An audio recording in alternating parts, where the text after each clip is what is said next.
السلام علیکم ورحمۃ اللہ وبرکاتہ۔ میں ایک امام مسجد تھا۔ مسجد کی تعمیر کے لیے لوگوں کے ہجوم میں کھڑا چندے کے لیے درخواست کر رہا تھا، جب ایک عورت میرے پاس آئی اور کہنے لگی، میں تمہاری بیوی ہوں۔ میں اس عورت کو جانتا تک نہیں تھا۔ میں نے بہت انکار کیا لیکن وہ باضد ہی رہی۔ جب میں نے اس سے ثبوت مانگا تو اس نے ایک ایسی چیز دکھائی کہ میرے پیروں تلے سے زمین نکل گئی تھی۔ میری عمر 32 سال تھی لیکن میری شادی ابھی نہیں ہوئی تھی۔ میں امام مسجد تھا اور مسجد سے منسلک ایک چھوٹے سے کمرے میں رہتا تھا۔ لوگوں میں بڑی عزت تھی۔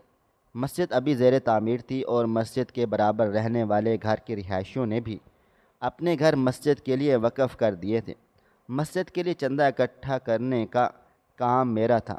میں عشاء کے بعد کچھ دیر کے لیے لوگوں کو اس بات کی طرف رغبت دلاتا کہ وہ مسجد کی تعمیر میں اپنا حصہ ڈالیں۔ کافی لوگوں نے پیسے دینے شروع کر دیے تھے۔ بہت سے لوگ جب لاکھوں روپے دینے آتے تو لکھ پڑھت ضرور مجھ سے کراتے تھے کہ ان کا پیسہ مسجد کے علاوہ کہیں اور نہ لگ سکے، کیونکہ وہ سب پیسے میرے ہی پاس موجود ہوتے تھے۔ مغرب کے بعد میں کچھ دیر باغ میں چہل قدمی کے لیے ضرور چلا جاتا تھا۔ باقی میرا پورا دن مسجد کے کاموں میں ہی گزر جاتا تھا۔ عشاء کے بعد میں اپنے کمرے میں جاتا تھا۔ اب جب میں مغرب پڑھ کر گھر سے نکلا تو بہت سے لوگ مسجد کے لیے مجھے پیسے دینے لگے۔ ابھی میں ان سے باتوں میں مصروف تھا کہ ایک لڑکی سب مردوں کے بیچ راستہ مانگتے ہوئے میرے سامنے کھڑی ہو گئی تھی۔ کہنے لگی کہ مجھے آپ سے بہت ضروری بات کرنی ہے۔ دیکھنے میں خوبصورت اور جوان تھی، کالی چادر لیے ہوئے تھی، چہرے پر کوئی پردہ نہیں تھا۔ عورت کو دیکھ کر مرد پیچھے ہٹ گئے۔ مجھے لگا شاید کوئی دینی مسئلہ پوچھنے آئی ہے یا پھر کوئی وظیفہ پوچھنا ہوگا، یا ہو سکتا ہے کہ مسجد کے لیے کوئی چندہ دینا ہو۔ میں نے کہا، جی محترمہ، فرمائیں کیا خدمت کر سکتا ہوں آپ کی؟ کہنے لگی کہ کیوں انجان بننے کی کوشش کر رہے ہیں؟ میں آپ کی بیوی ہوں۔ یہ سن کر تو میں یکدم ہی سکتے میں آ گیا۔ یہ کیا کہہ رہی ہو؟ میری تو ابھی شادی بھی نہیں ہوئی تھی اور میں اس عورت کو جانتا تک نہیں تھا، بلکہ میں نے تو اسے پہلی بار دیکھا تھا۔ میں نے کہا کہ آپ کا دماغ تو درست ہے، آپ ہوش میں تو ہیں، کیا کہہ رہی ہیں؟ مجھے تو اس لڑکی کی بات سن کر اپنی عزت کے لالے پڑ گئے تھے۔ وہاں موجود سب مردوں کی نظریں مجھ پر تھیں۔ میری سب عزت کرتے تھے۔ میں نے آج تک کبھی کسی عورت پر غلط نظر تک نہیں ڈالی تھی، اور وہ لڑکی کھلے عام سب کے سامنے مجھ پر الزام لگا رہی تھی۔ 4 دن سے تو آپ گھر مجھ سے ملنے نہیں آئے۔ میں پریشان ہو گئی، اس لیے مجبوراً مجھے آپ کے پاس یہاں مسجد میں آنا پڑا۔ اس کی بات سن کر مجھے غصہ آنے لگا تھا۔ کیسے میں بے شرموں کی طرح وہ مجھ پر یہ جھوٹے الزام لگا رہی تھی۔ سب کی شکی نظریں مجھ پر تھیں۔ ان میں سے بزرگ ایسے بھی تھے جو میری شرافت کو دیکھ کر اپنی بیٹیوں کی شادی مجھ سے کرنے کے خواہشمند تھے، اور دبے چھپے لفظوں میں مجھ سے کہہ بھی چکے تھے۔ میں چاہتا کہ مسجد کی تعمیر سے فارغ ہو جاؤں تو شادی کے بارے میں بھی سوچوں گا، لیکن یہ عورت مجھے بدنام کر رہی تھی۔ میں نے اس سے کہا کہ ایک عورت ہونے کے ناطے آپ کو شرم نہیں آتی کہ آپ کسی غیر مرد کے ساتھ اس قسم کی باتیں کرتے ہوئے؟ میں آپ کو جانتا تک نہیں، کبھی آپ کو دیکھا تک نہیں، اور آپ ہیں کہ بنا لحاظ مجھے بدنام کرنے کی کوشش کر رہے ہیں۔ دن رات مسجد میں رہتا ہوں، سب لوگ جانتے ہیں کہ میں کہیں بھی نہیں جاتا۔ میری بات سن کر اور بہت سے لوگ کہنے لگے، بی بی تمہیں شرم آنی چاہیے، ایک نیک اور دیندار شخص پر ایسا گھٹیا الزام لگاتے ہوئے۔ ہم جانتے ہیں کہ مولانا صاحب ہر وقت مسجد میں ہی ہوتے ہیں۔ جی نہیں، آپ کی اطلاع کے لیے عرض ہے، یہ روز مغرب کے بعد عشاء تک مسجد میں نہیں ہوتے، اس وقت یہ میرے ساتھ ہوتے ہیں۔ میں یہ سن کر دنگ سے رہ گیا تھا کہ وہ میری روز کی روٹین سے بھی واقف کار تھی، اور کیسے فراٹے سے جھوٹے بول رہی تھی، مجھ پر الزام لگا رہی تھی۔ میں نے کہا، میں باغ میں چہل قدمی کے لیے جاتا ہوں۔ وہ لڑکی مجھے دیکھ کر کہنے لگی، مولانا صاحب آپ نے مجھ سے نکاح کیا ہے، کوئی گناہ تو نہیں جو یوں سب سے چھپاتے پھر رہے ہیں؟ اس لڑکی کی بات پر تو میں اب آپے سے باہر ہونے لگا تھا۔ ایک کے بعد ایک جھوٹ وہ مسلسل بولے جا رہی تھی۔ دیکھو محترمہ، میں تمہارا بہت لحاظ کر رہا ہوں، اس لیے عورت ہونے کا ناجائز فائدہ مت اٹھاؤ اور نکلو یہاں سے۔ میں تمہیں جانتا تک نہیں اور مجھے کیا ضرورت پڑی کہ میں تم سے خفیہ نکاح کرتا پھروں۔ پھر مجھے غصہ آنے لگا تھا۔ بے شک میں نے بہت ضبط کا مظاہرہ کر رہا تھا، لیکن آخر کب تک کرتا؟ بہت سے لوگ جانتے تھے کہ میں مغرب سے عشاء تک مسجد میں نہیں ہوتا۔ کافی لوگ یہ بات نہیں جانتے تھے کہ میں باغ میں چہل قدمی کے لیے جاتا ہوں، اور نہ ہی میں ہر ایک کو بتا کر جاتا تھا۔ لوگوں کی مشکوک نظروں مجھ پر اٹھنے لگ گئی تھیں، اور ایک عزت دار مرد کے لیے ایسی نظریں بہت ہی زیادہ اذیت دیتی ہیں۔ میں وہاں سے واپس مسجد کی طرف جانے لگا، لیکن وہ عورت میرے سامنے آ کر کھڑی ہوئی، رونے لگی، کہنے لگی، سرتاج، مجھ سے ایسی کیا کوتاہی ہو گئی، غلطی ہو گئی جو آپ مجھ سے ایسا بیانگی والا سلوک کر رہے ہیں؟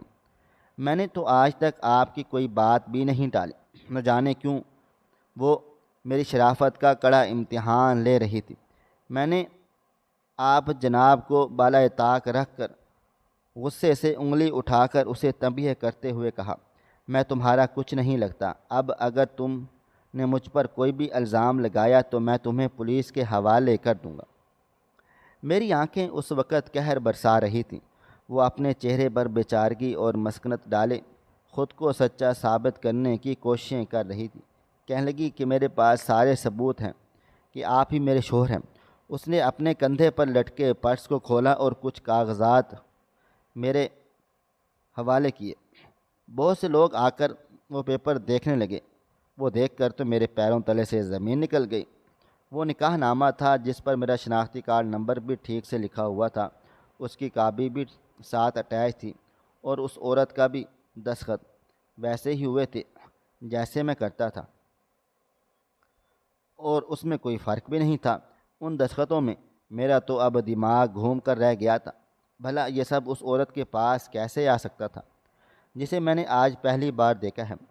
اس نے سب کیسے حاصل کیا؟ میری عقل سوچنے سے قاصر تھی۔ ابھی یہ بات ہی میں سوچ نہیں پا رہا تھا کہ جب اس نے اپنا موبائل فون نکال کر مجھے اس میں اپنی اور میری تصاویریں بھی دکھا دی۔ جہاں تو میں سفید شلوار قمیض میں کھڑا ہوا تھا اور وہ ایک سرخ سے لباس میں ملبوس تھی۔ سب لوگ بڑی دلچسپی سے یہ سب کچھ دیکھے جا رہے تھے۔ میری عزت کا جنازہ نکل گیا تھا۔ میں نے وہ پیپر اور موبائل فون اس عورت کے ہاتھ میں رکھا اور کہا، میں نے تم سے کوئی نکاح نہیں کیا، تم جھوٹ بول رہی ہو، اس لیے یہاں سے چلی جاؤ۔ میری بات سن کر وہ لڑکی واویلا مچانے لگی، کہنے لگی، اب تو میں نے سارے ثبوت دکھا دیے ہیں، اب سب لوگ ہی مجھے انصاف دلائیں، یہ میرے شوہر ہیں۔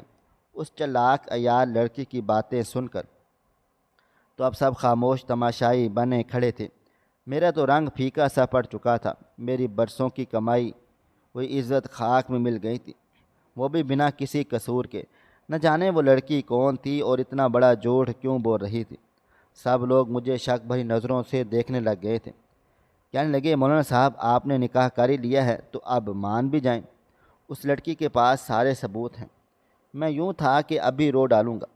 میں نے خدا کے لیے کہا کہ میرا اعتبار کریں، میں اس لڑکی کو جانتا تک نہیں، میں نے اس سے کوئی نکاح نہیں کیا، اور اگر مجھے شادی کرنی ہی ہوتی تو مجھے چھپانے کی ضرورت ہی کیا تھی؟ میں سب کو بتا کر بھی تو کر سکتا تھا۔ میری بات پر کسی کو اعتبار بھی نہیں آ رہا تھا۔ ایک شخص کہنے لگا، مولانا صاحب، آپ بھی ایسا کوئی ثبوت پیش کر دیں جسے یہ لڑکی جھوٹی ثابت ہو جائے۔ میرے پاس تو ایسا کوئی کاغذی ثبوت تھا ہی نہیں جو میں پیش کرتا۔ میں نے کہا کہ یہ لڑکی میرے ساتھ چال چل رہی ہے، اس لیے یہ سارے جھوٹے ثبوت اکٹھے کر کے میرے سامنے لائی ہے۔ مجھے کیا علم کہ یہ میرے ساتھ کون سا عمل، کون سا کھیل کھیلنے والی ہے جو میں ایسے ثبوت اکٹھے کرتا۔ میری بات سن کر وہ لڑکی بے ساختہ بولی، میں ایک عورت ہو کر بھلا کیوں ایسا جھوٹ بولوں گی؟ کسی غیر مرد کو اپنا شوہر کہوں گی، جس کے ایسا جھوٹ بولنے سے مجھے تو میری عزت کا خطرہ ہے۔ میں بھلا ایسا جھوٹ کیوں بولوں گی؟ اگر آپ کو گواہ چاہیے ہیں تو میں اپنے ابا اور بھائی کو بھی بلا لیتی ہوں، جن سے انہوں نے میرا رشتہ مانگا تھا اور جن کے سامنے میرا ان سے نکاح ہوا ہے۔ نہ جانے کیوں میں اس لڑکی کے جھوٹ پر بدحواس سا ہونے لگا تھا، اور اس لڑکی نے فون کر کے 2 مردوں کو اور گھر بلا لیا، جو اس لڑکی کا ساتھ دینے لگے تھے۔ بحث طویل ہو چکی تھی، بہت سے امام اور مفتی بھی جمع ہو گئے تھے۔ نکاح نامے پر حکومت کی اسٹیمپ بھی لگی ہوئی تھی۔ نکاح نامہ اصلی تھا، سارے ثبوت ٹھیک تھے، شک کی کوئی گنجائش نہیں رہی تھی۔ اب مفتی حضرات مجھے شک بھری نظروں سے دیکھ رہے تھے۔ پھر دو مولانا میرے ساتھی بھی تھے، مجھے الگ کمرے میں لے گئے۔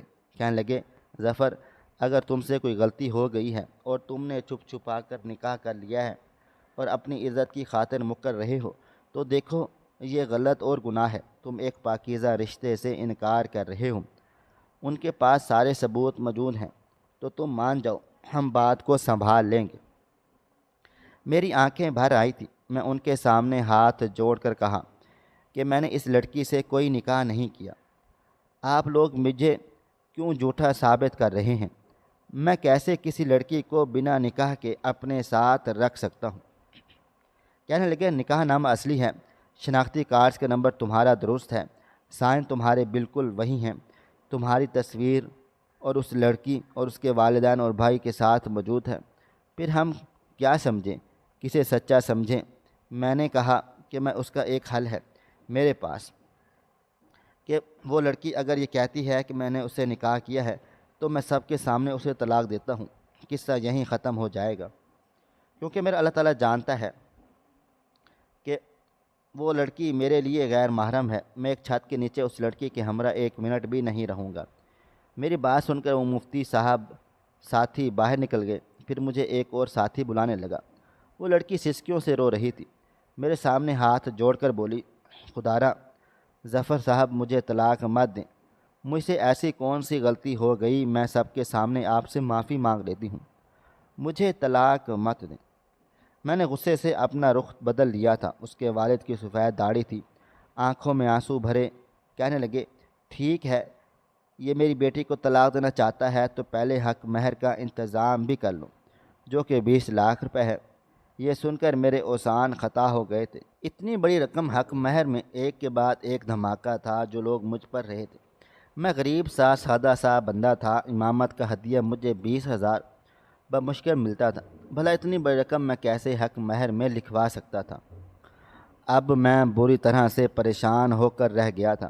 ایک غیر عورت کو بنا نکاح کے میں اپنے گھر نہیں لے کر جا سکتا تھا، اور نقلی نکاح کی نقلی طلاق کی رقم میری بساط سے باہر تھی۔ میں ایک عجیب و غریب مشکل کا شکار ہو چکا تھا۔ وہاں موجود سب لوگ اس قسم کی بات پر عجیب سی سچویشن کا شکار ہو چکے تھے۔ میرے پاس اب ایک ہی راستہ بچا تھا۔ میں نے کہا کہ میرا اللہ جانتا ہے کہ میں نے اس لڑکی سے کوئی نکاح پہلے نہیں کیا، لیکن اس کے بعد سارے ثبوت جھوٹے ہیں، لیکن دنیا کے سامنے بے شک یہ سچی ہے اور میں جھوٹا ہوں، لیکن میرا اللہ غیب کے علم کو خوب جانتا ہے کہ میں نے اس لڑکی سے پہلے کوئی نکاح نہیں کیا۔ جو رقم حق مہر پر اس لڑکی نے لکھی ہے وہ میری بساط سے باہر ہے، اس لیے آپ میرا اس سے نکاح پڑھوا دیں۔ بنا نکاح کے میں اسے اپنے گھر ہرگز لے کر نہیں جاؤں گا۔ پھر یہی طے پایا کہ نکاح دوبارہ کر دیا جائے گا۔ میرا نکاح اس لڑکی سے پڑھوا دیا گیا جس سے کچھ دیر پہلے ہی شدید نفرت سی ہو گئی تھی۔ ایسی ذلت تو میں نے کبھی سوچی بھی نہ تھی کہ میں اسے مسجد سے منسلک کمرے میں لایا جہاں میں رہتا تھا۔ وہ گھر اتنا چھوٹا تھا کہ بس ایک کمرہ اور چھوٹے سے صحن پر مشتمل تھا۔ گھر میں داخل ہونے کے بعد میں نے صحن میں 4 پائیاں بچھا دیں اور تکیہ رکھ کر لیٹ گیا تھا۔ وہ وہیں صحن میں کالی چادر پہنے کھڑی مجھے دیکھ رہی تھی۔ میں نے غصے سے کہا کہ سامنے کمرے میں چلی جاؤ اور کوشش کرنا مجھے اپنی شکل مت دکھایا کرنا۔ وہ خاموشی سے کمرے میں چلی گئی۔ میرے سینے میں کوئی الاؤ سا دہک رہا تھا۔ میں ایک یتیم لڑکا تھا، ماں باپ کی حادثاتی موت کے بعد چچا کے پاس رہنے لگا، لیکن چچی مجھے برداشت نہیں کر پاتی تھی۔ چچا سے روز لڑتی کہ وہ تنگ آ کر مجھے اسی مسجد کے مدرسے میں حفظ کرنے کے لیے ایسا چھوڑ کر گئے کہ پھر واپس نہیں پلٹے، اور میں نے قرآن مجید حفظ کیا، اردو انگریزی کی تھوڑی سی تعلیم حاصل کی اور اسی مسجد کی امامت پر مامور ہو گیا تھا۔ میری شرافت اور جھکی نظروں پر ہی سب ہی میری بہت زیادہ تعریفیں کرتے تھے۔ کوئی عورت سامنے آتی تو میں اسے کبھی اتنے غور سے نہ دیکھتا کہ اس کے خد و خال میرے ذہن میں رہ جاتے۔ فوراً سے اپنی نظریں جھکا لیتا تھا کہ یہ گناہ ہے، اللہ کی لو، اور اس کا خوف میرے دل میں ایسا گھر کر چکا تھا کہ کبھی بھی میں شادی کے بارے میں سوچتا تو خیال آتا کہ آج تک کسی عورت کو میں نے آنکھ بھر کر نہیں دیکھا۔ مجھے عادت ہی کہاں ہے عورت کے چہرے کو اتنا غور سے دیکھنے کی۔ میری نظریں فوراً سے جھک جاتی اور پھر بیوی کو کیسے دیکھ پاؤں گا؟ اگر یہ کہا جائے کہ مجھ میں حیا کا عنصر عام مردوں سے کچھ زیادہ تھا تو غلط نہ ہوگا۔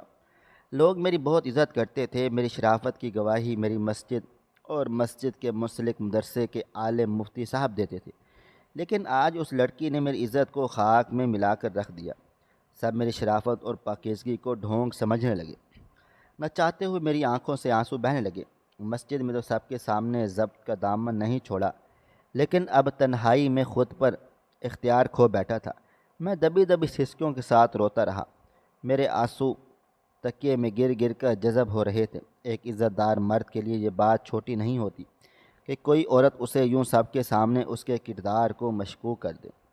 پھر اس لڑکی کو اپنانا میری مجبوری تھی، پھر 20 لاکھ کا حق مہر بھی بھرنا میرے اختیار میں نہ تھا، لیکن مجھے وہ اتنی بری لگ رہی تھی کہ مجھے اس کا چہرہ دیکھنا بھی گوارا نہ تھا۔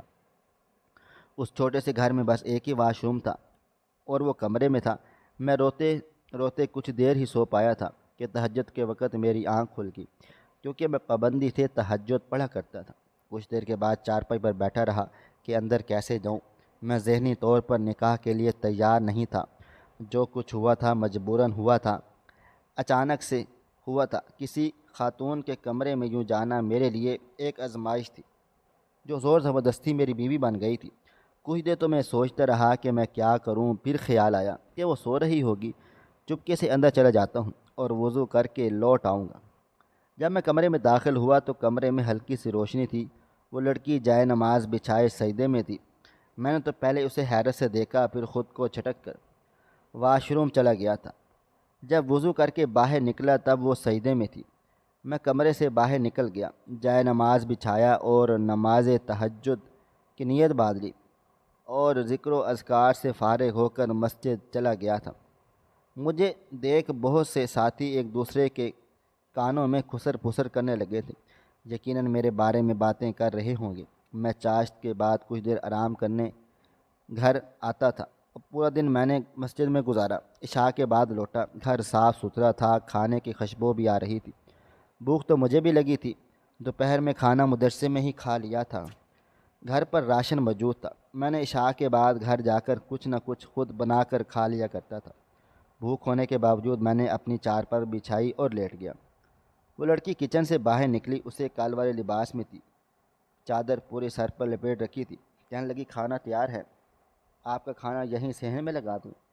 میں نے ایک نظر اس پر ڈال کر ہٹا لی۔ میرے کھانے کی فکر کرنے کی تمہیں ضرورت نہیں ہے، بس اپنا انتظام کرو۔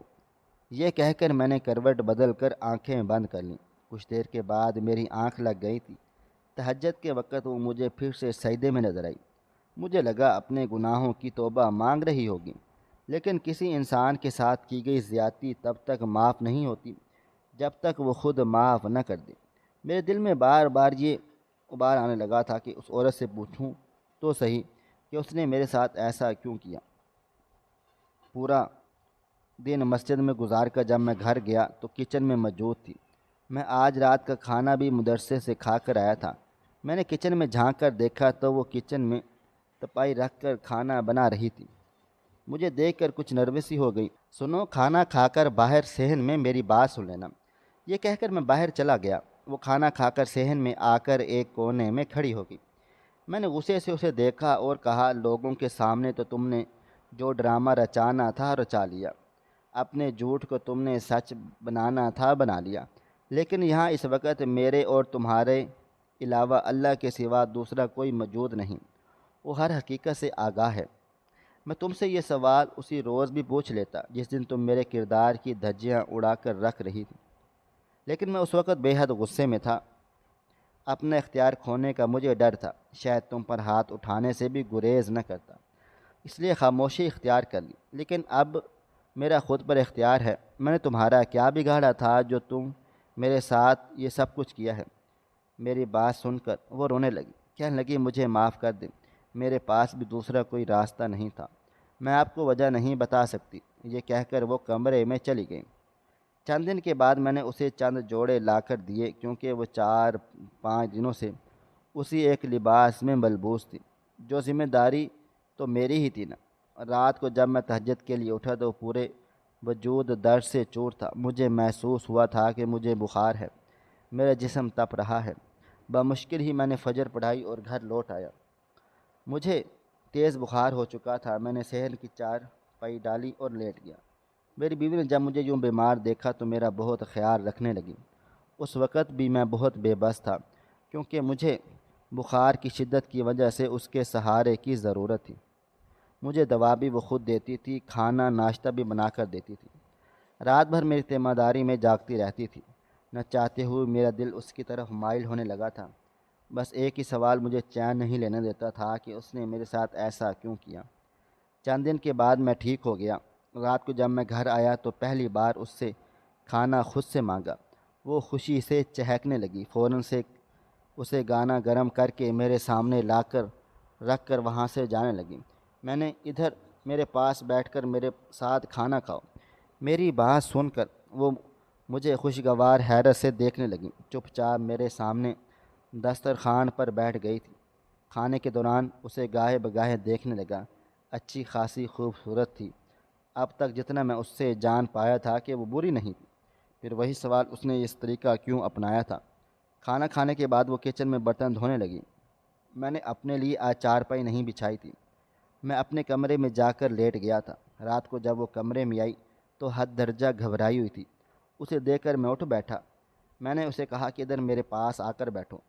وہ چھوٹے چھوٹے قدم اٹھاتی میرے پاس آ کر بیٹھ گئی۔ میں نے اس کا ہاتھ پکڑ لیا، جو اس وقت برف کی مانند ٹھنڈا ہو رہا تھا۔ بہت پیار اور اپنائیت سے میں نے بات شروع کی۔ اب تم میری بیوی ہو اور میں تمہارے ساتھ اپنے رشتے کی ابتدا کرنا چاہتا ہوں، لیکن اس کے لیے ضروری ہے کہ ہمارے درمیان کوئی جھوٹ اور دھوکہ شامل نہ ہو۔ ہم سچ بول کر اپنے اس رشتے کو شروع کریں۔